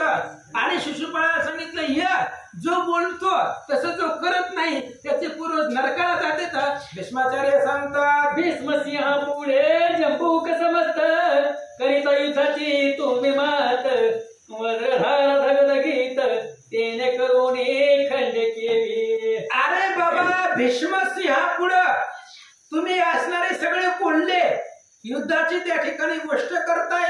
मी सिंह, या तुमच्यामध्ये हिंमत असेल तर युद्धाला समोर या. भीष्माचार्य बोलतात, अजयाची जननी तो सिंहाची भिडो पाहेरणी, पिपिला का म्हणे धडक हानोनी दिग्गज खाली पाडीन. अरे ज्याची आई शिळी आहे, बाई ज्याची आई शिळी आहे, त्यानं सिंहाबरोबर युद्ध करायला जावं का? किंवा मुंगीनं दाडका आणून एखादा पर्वत खाली पडावा, असं होत नाही, असं भीष्माचार्य बोलतात. बळे उडून आली का विदळून मारीन म्हणे विनायका, मशक म्हणे माडून धडका मेरू मंदर डोलविन. अरे आळी का, एका आळीनं म्हणावं की मी गरुडाला मारते, शक्य आहे का? त्या जसं आळीनं सांगावं की मी गरुडाला मारील, मशकानं म्हणून म्हणावं की मी धडका आणून मेरू मंदार पर्वत खाली पाडील, ते तसं जणं शक्य नाही. तशी तुझी अवस्था आहे. घुंगुरडायचे वदन म्हणे पर्वत सगळा ग्रासीन, पतंग अग्नीचे म्हणे तुझं गिळीन सूड गेलीन खांडवा. अरे ज्याचं असणार बारीक बारीक घुबडासारखं तोंड आहे आणि त्यानं असणाऱ्या सगळ्या पर्वताला विदारून टाकावं, पर्वत गिळावा, ते त्याला तसं शक्य नाही. तशा पद्धतीने किंवा एखादा असणारा पतंगानं म्हणावं की अग्नीला भस्म करेल आणि खांडवनाचा बदला घेईल तसं तुम्ही मूर्ख इथं फक्त बोलू लागले. तंतु सूत्रे करुणी उर्ण नाभिसा कीन मने धरणी वरची काभिमान वाह्य म्हणी ताळून फोडीन वज्राते. आणि विंचू आणि त्या विंचानं बोलावं, विंचानं म्हणावं की माझ्या असणाऱ्या प्रहारानं वज्राचा भुगा करील असं ग्रंथकर्ते सांगतात. की रासवे रीन बांधून नाग पुढे मांडिले गयान की मशक टव करून वासुकी धरू पातला की संज्ञान पंडिता पुढे बोलवाया आली पुढे की जंबुका पुढे पवाडे व्याघ्रा पुढे धावित मग पुढे काय आदित्य म्हणून निंदा करी खोदेत मरण काळी होय सत्रिपात संनिपात तैसे तुझ झाले रे. भीष्माचार्य सांगतायत शिशुपाळा, अरे तुला सन्निपात झालेला आहे, बडबड बडबड करायला तुझा मरण काळ जवळ आलेला आहे. हे जसं आता जसे बाबा महाराजांनी वाचल्या ते तसं शक्य नाही, तसं तुला आम्हाला मारणं शक्य नाही. तू आता उगम विनाकारण बडबड करायला आहे, सन्निपात झाल्यासारखं भीष्माचार्य बोलतात. मृत्यूची छाया पडली मृत्यू वेळ जवळ आली ऐकून शिशुपाळ तय वेळी अधिकचे आवेशना. आणि अरे तुझं मरण काळ जवळ आलेला आहे, मृत्यूची वेळ जवळ आलेली आहे म्हणून तू बडबड बडबड करायला लागलेला आहे. असं शिशुपाळ ऐकल्यानंतर अधिक त्याला त्या ठिकाणी दुःख झालं आणि आयुष्याला काय बोलतो.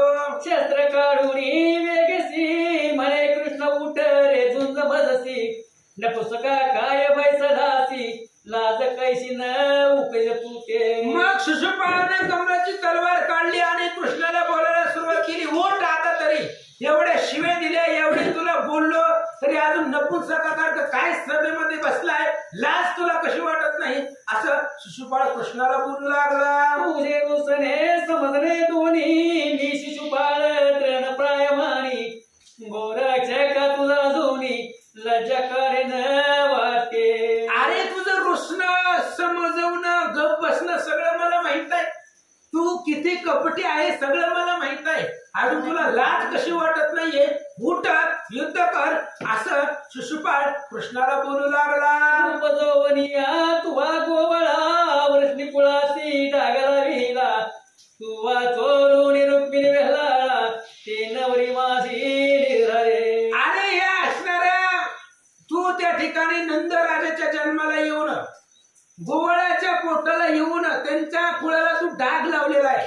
अरे रुक्मिणी माझी नवरी होती, काहीच वेळामध्ये माझं आणि रुक्मिणीचं लग्न लागणार होतं आणि तेवढ्या वेळामध्ये माझी होणारी पत्नी त्या असणाऱ्या रुक्मिणीला तू घेऊन आला, असं शिशुपाळ बोलू लागला. रुक्मिणी आधी अर्पिणी माते म्यामणीच भोगीली तिथे मग ते प्राप्त झाली तू ती माझे उच्चिष्ट राखिया. शिशुपाळाने सांगितलं, कृष्णा अरे ज्या रुक्मिणीचं हरण करून तू घेऊन आला ती रुक्मिणी माझी बायको होती, माझी बायको होणार होती, ती रुक्मिणी मला अर्पण केली होती त्या भीमकानं आणि त्या रुक्मिणीला मी मनापासून बायको मानलं होतं आणि मनातूनच मी तिचा भोग घेतला होता आणि माझी उष्टी ती रुक्मिणी पुन्हा तुला प्राप्त झाली, असं शिशुपाळ बोलू लागला. पैसे भोगिले वस्त्र बहुत ते भाटासी देते भाग्यवंत तैसी रुक्मिणी म्या भोगिनी निश्चित तुझ ते प्राप्त झाली. अरे रुक्मिणी मी मनातून तिला पत्नीच मानलेलं होतं, जसं एखादी वस्त्र जुनी झाल्यानंतर ते एखाद्याला देऊन टाकतात वापरून, तसं त्या रुक्मिणीला मी बायको मनातून मानलेलं होतं आणि ती माझी उष्टी रुक्मिणी पुन्हा तुझी बायको झाली, असं बोलू लागला. पुष्पहार भोगुनी टाकीला तो भरगे जैसा उचलून नेला रामने चोरून नेली जनकभाला तैसी रुक्मिणी तुला नेली. अरे फुलांचा हार टाकून दिलेला रस्त्यावर पडलेला एखाद्या भिकाऱ्याने उचलून न्यावा तसं तू रुक्मिणीला उचलून नेलंय, किंवा पाठीमागं रावणानं सीतेला घेऊन गेला तसं तू रुक्मिणीला घेऊन गेला, असं शिशुपाळ बोलू लागला. शालो पवित्र तुझ परिस करानात आंबेस नवरी जिलेबी आणि काज ते सर्व ताल अर्पणावी. अरे बाबा तुला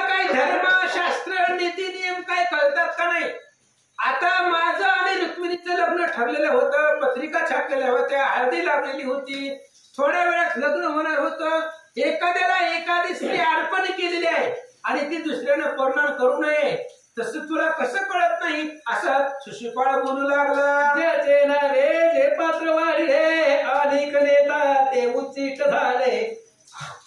हे धर्मशास्त्री बोलिले तुझं न कळती कर्मभ्रष्टा. अरे तू कर्मभ्रष्ट आहे, तुला कळत नाही, तुझ्या लक्षात येत नाही. एखाद्याच्या नावानं ते पात्र वाढलेलं आहे. जीव अथवा जी होती त्याच्या नावाचं ताट वाढलेलं आहे ना, तिथे ते उष्टच झालं.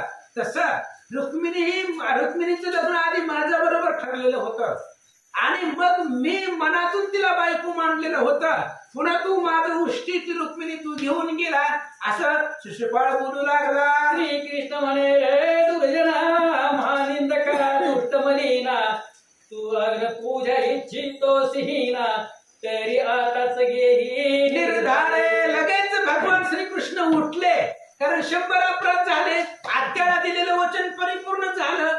मग कृष्ण उठले आपल्या आसनावरनं. मग शिशुपाळाला बोलले, तुला आग्रपूजा पाहिजे ना, आग्रपूजेचा मान तुला पाहिजे, आताच देतो. म्हणून देवानं सुदर्शनाचं स्मरण केलं. ऐसे बोलून शिराब दिरार मन केले सुदर्शनाचे स्मरण तव स्वात येऊन कृष्ण हस्तकी संचरले. अरे तुला आग्रपूजेचा मान पाहिजे, आत्ताच तुला आग्रपूजेचा मान देतो. म्हणून कृष्ण उठले, सुदर्शनाचं स्मरण केलं. दगदगीत हजारो विजांचं तेज असं सुदर्शन दगदगीत कृष्णाच्या हातावरती येऊन संचारलं गेलं. जैसा कल्पांतीता दिसते तैसे सुदर्शन दगदगीत शिशुपाळावरी सोडिले कसमात वैकुंठनाथे तेजवा. जसं कल्पांतीचा सूर्य असावा तेजस्वी, तसं धगधगीत ते सुदर्शन होता कृष्णाच्या हातावरती येऊन विराजमान झाला. काळ शिशुपाळाचे छेदिले शिर निरापण ते उडाले सत्वर मुखे गर्जना करी थोर न्याय जिंकिला. भगवान श्रीकृष्णाने सुदर्शन सोडलं, तात्काळ शिशुपाळाचं शिर उडवलं, धडापेक्षा वेगळं झालं. ते शिर आकाश पंथाला गेलं आणि त्या शिरानं गर्जना केली, म्या देवाला जिंकलं असं ते शिर बोलू लागला. शिर मागुते उतरले ते कृष्ण चरणात बळी पडिले अंतर ज्योती निघाली ते वेळे कृष्ण रूप प्रवेशली. शिर पुन्हा उतरला, कृष्णाच्या पायापाशी येऊन शिर पडलं आणि शिशुपाळाची जी प्राणज्योत होती, अंतर्ज्योत म्हणजे त्याच्या आतमधली प्राणज्योत, ती प्राणज्योत कृष्णाच्या हृदयामध्ये जाऊन मिळाली. बाल सूर्यासारिखे ते जागृत ज्योती श्रीकृष्ण हृदयी प्रवेशत जैसे लवण जळी विरत की गगनात नाद जैसा. शिशुपाळाला मारल्याबरोबर त्याच्या हृदयामधली जी काही प्राणज्योत आहे ती प्राणज्योत बाल सूर्यासारखी दिसत होती आणि ती ज्योत कृष्णाच्या हृदयामध्ये येऊन मिलीन झाली. जसा पाण्यामध्ये मीठ टाकावं किंवा नाद आकाशामध्ये घुमावा तसं ती शिशुपाळाची प्राणज्योत कृष्णाच्या हृदयामध्ये सामावून गेली. सांडून जीव दशा संपूर्ण शिशुपाळ झाला कृष्ण तो पद तत्पदी जाय हरपोन तैसा लीन झाला. शिशुपाळ संपला आणि शिशुपाळच कृष्ण झाला. दोष कुठपर्यंत असतो? जोपर्यंत देह आहे तोपर्यंत दोष आहे. देह पाहता दृष्टी दोष कोट्यानं कोटी, आत्मत्व पाहता निर्दोष सृष्टी. देह जर पाहिला तर कोट्यावधी दोष दिसतात आणि आत्मत्वानं पाहिलं तर निर्दोष दिसतो. शिशुपाळ मेला, त्याची ज्योत कृष्णाच्या हृदयामध्ये सामावली गेली आणि शिशुपाळच कृष्ण झाला असं सांगतात. की पूर्ण जळी जळवीत पडिला तो माघारी नाही परतला तैसा शिशुपाळ गोळा झाला नाही उरले वेगळेपण. किंवा पाण्याच्या समुद्रामध्ये एक पाण्याचा थेंब टाकावा, ती समुद्राच्या पाण्यामध्ये थेंब विरघळून जातो. तसं शिशुपाळाची प्राणज्योत कृष्णाच्या हृदयामध्ये सामावली गेली आणि शिशुपाळच ती प्रेत तिथेच पडलेला आहे. प्रेताला कोण खात नाही. तिची काय ज्योत आहे ती ज्योत प्राणज्योत कृष्णामध्ये सामावली गेली आणि शिशुपाळच कृष्ण झाला. हे वैकुंठीचे द्वारपाळ जय विजय निर्मळ सरकाधिकी शापी तत्काळ दैत्य योनित अवतर. मी मगाच सांगितलं हे भगवान श्री विष्णूच्या वैकुंठामधले द्वारपाळ आहेत जय आणि विजय. सनकादिक ऋषींनी त्यांना शाप दिलेला होता की 3 जन्म तुम्हाला दैत्य योनीमध्ये घ्यावी लागतील, म्हणून आता त्यांची कोणते 3 जन्म होते ऐका. हेच हिरण्यकश्यप झालं, हेच झाले रावण कुंभकर्ण, त्याची हे शिशुपाळ वक्रदंत पूर्ण, कृष्णावतारी जन्म दे. आणि हेच हिरण्यकशिपू आहे, पुन्हा रावण कुंभकर्ण आणि शिशुपाळ कुंभकर्ण, शिशुपाळ वक्रदंत, हे 3 जय 3 अवतार दैत्य योनीमध्ये यांनी घेतले. परमभक्त शिशुपाळ बैधारी रूप झाला तत्काळ, हातीचा अवस्था तुळून नेत भाळ, तैसेच केले यथार्थ. आणि परम भक्त असणारा शिशुपाळ आहे, बळच हारी रूप झाला, विरोधी भक्ती, विरोधानं भक्ती केली, पण कृष्णाच्या रूपामध्ये तो सामावून गेला. हातातली वस्तू जसं लेकरू हातातली वस्तू हिसकावून घेत, तसं बळच त्या ठिकाणी विरोध केला आणि शिशुपाळाचा कृष्ण झाला. तिसरे जन्मी निश्चिती कृष्ण दिसली अक्षय मुक्ती, हृदयी ठेवी अंतर ज्योती, महाभक्त म्हणूया. 3 जन्म दैत्य योनीमध्ये घेतल्यानंतर तिसऱ्या जन्मामध्ये अक्षय मुक्ती, आता जन्म मरण नाही. आणि त्या असणाऱ्या जय विजयाला म्हणजे त्या असणाऱ्या शिशुपाळाला अक्षय स्थान आपल्या हृदयामध्ये कृष्णाने दिलं. झाला जय जयकार पुष्पवृष्टीवर्ष ती संभार, दुष्ट पळाले समग्र वक्रदंता सहित. असं म्हणजे जय जयकार झाला, शिशुपाळ मेला, वक्रदंतानं सैन्य घेतला आणि पळून गेला. कौरवांतरी चिंताक्रांत म्हणत्या मुचे मुने पडले बहुत, एक आनंद टाळे वाजवीत बरे झाले म्हणून. आणि कौरव मनामध्ये चिंता करू लागले, आमचं होणं पडलं, कारण शिशुपाळ म्हणजे आमची बाजू होता, तो मेला, त्याच्यामुळे आमचं धैर्य बळ कमी पडलं असं बोलतात. शिशुपाळ पावला निज धाम, पार्थ प्रती निरोपी धर्म, मने याचे प्रेत कर भस्म, जात वेदा माधरी. अशा प्रकारे शिशुपाळ निजधामाला गेला, त्याचं प्रेत तिथं पडलेलं होतं. धर्मराजानं अर्जुनाला सांगितलं त्याचं प्रेत आग्नीमध्ये घाला आणि उत्तर क्रिया परिपूर्ण करा. शिशुपाळाचे राज्य होते, ते दिलेले त्याच्या पुत्राचे, धर्मराज समस्तराया ते वस्त्र अलंकार समर्पिते. शिशुपाळाचं जे राज्य होतं, चैत्य देशाचा राजा होता, ते राज्य त्याच्या मुलाला दिलं. पुन्हा धर्मराजाने सगळ्यांना अर्पण केले. रामक्षत्रिय वैश्य शूद्र अवघियासी गौरवी युधिष्ठिर, पूजामान पाहून समग्र गेले नगरा. मग धर्मराजानं जसं सांगितल्या पद्धतीने ब्राह्मण क्षत्रिय वैश्य शूद्र जशा पद्धतीने गौरव धर्मराजाने केला. सगळेजण यज्ञ संपल्यानंतर आपापल्या घरला निघून गेले. व्रत स्नान केले, ते सगळे लोक सुस्नात झाले, सहपरिवारेस ते वेळे श्रीकृष्ण निघाले द्वारकेसी. आणि यज्ञ समाप्तीच्या वेळी सगळ्यांनी स्नान केले, त्याच्यामध्ये शुद्ध झाले, सगळेजण आपापल्या घरला निघून गेले. भगवान श्रीकृष्णाने आपलं परिवार घेतलं आणि द्वारकेला निघाले. धर्मासी म्हणे कमलो धोपिता, आम्हासी निरूप देई आता, धर्मे चरण ठेवी माता, कंठ झाला सदगीत. धर्मराजाला कृष्णाने सांगितलं आता आम्हाला ही आज्ञा द्या, तुमच्या आज्ञाचं तुमच्या यज्ञाचं निमंत्रण पत्रिका होती म्हणून आम्ही आलेलो होतो, यज्ञ परिपूर्ण झाला, आता जाण्याची आज्ञा द्या. त्यावेळेस धर्मराजाचा कंठ भरून आला. धर्मराज प्रेमेस कुंदत, जायचे न म्हणेच सत्य, कोणती लवकर यावे म्हणत, धन्य भक्त धर्मराज. धर्मराज धन्य भक्त आहे. कृष्ण जाण्याची आज्ञा मागत होता, पण धर्मराजाला जा म्हणताच येत नव्हतं. देवा पुन्हा कधी येतात, पुन्हा लवकरात लवकर या असं धर्मराज बोलत होते. भीमार्जुन कुळ सहदेव, तयसी पुसत वासुदेव, कोणती द्रौपदी सुभद्रे प्रतिमाधव, स्नेहधर्या मागत. मग भीम अर्जुन नकुल सहदेव कुंती द्रौपदी सगळ्यांना जाण्यासाठी आज्ञा कृष्ण मागू लागले. ते म्हणती श्रीपती, जे ते पद तू जे उमटती, ते औच मस्तका सदिच्छिती, आयसे करी रमावरा. मग लगेच कुंती द्रौपदी पांडवांनी सांगितलं ज्या ज्या ठिकाणी मन जाय माझे, त्या त्या ठिकाणी निज रूप तुझे, मस्तक ठेवीन मी ज्या ठिकाणी तिथे सद्गुरु तुझे पाय दोन्ही.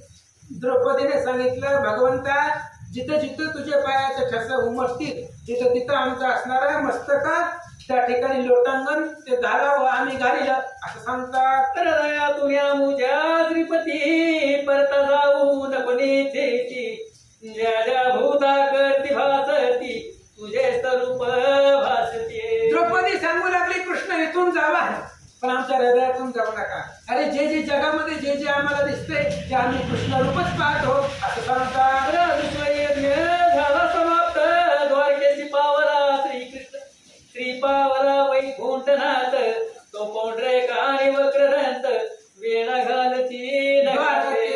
आणि अशा पद्धतीने झालं होतं. राजसूय यज्ञ परिपूर्ण झाला. कृष्ण द्वारकेला निघून गेले. तेवढ्या वेळामध्ये पौंड्रक आणि वक्रदंत हे अजून सैन्य घेऊन आला होता भावाचा बदला घेण्यासाठी आणि द्वारका नगरीला त्याने वेढा टाकला. वर विमान त्यात वक्रदंत सेने सहित बैसूनी द्वारकेवरी येऊन युद्ध करीती द्वारकेवरी येऊन युद्ध करीती शस्त्रास्त्रे. महादेवानं वरद विमान त्या वक्रदंताला दिलेलं होतं. त्या विमानावरती बसला.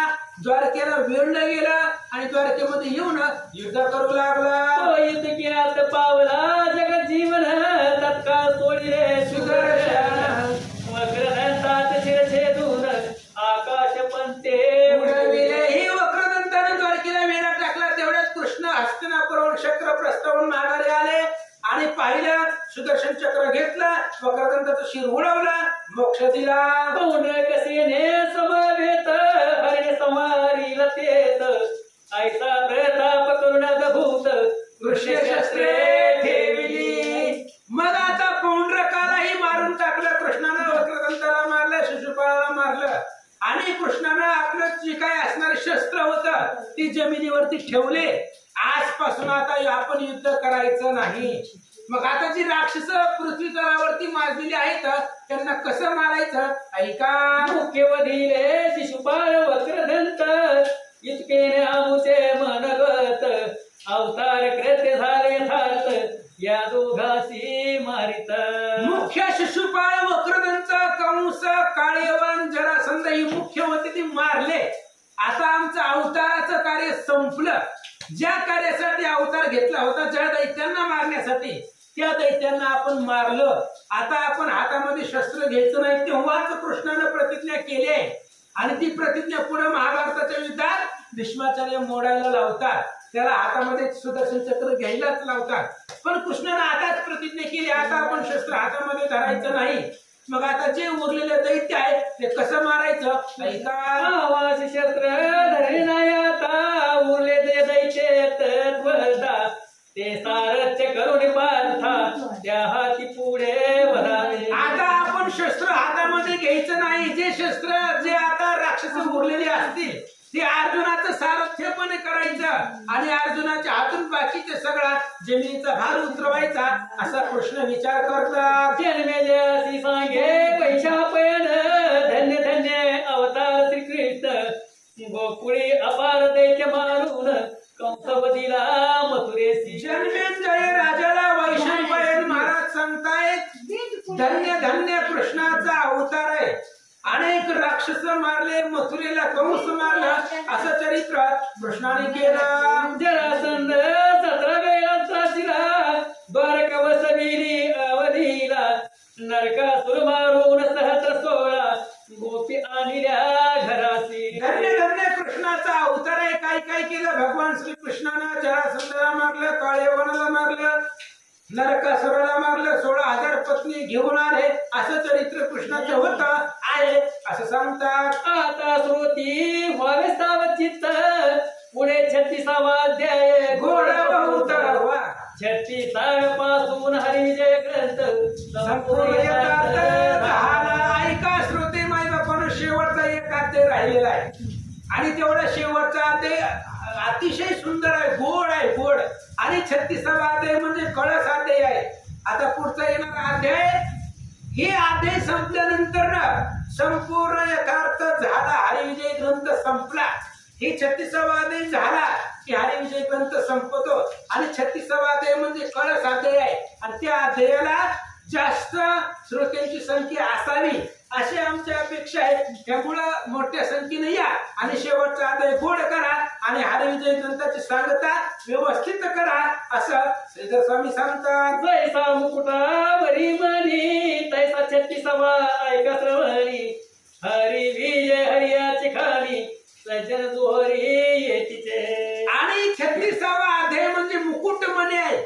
35 अध्याय झाले आणि आता पुढे 36वा अध्याय येणार आहे आणि हा कळस अध्याय शेवटचा अध्याय आहे. जसं माळेमध्ये मुकुटमणी असतो तशा पद्धतीने हा मुकुटमणी म्हणजे 36वा अध्याय आहे. अतिशय सुंदर आहे आणि 36वा अध्याय झाल्यानंतर ना या ग्रंथाची सांगता होणार आहे. म्हणून ऐका.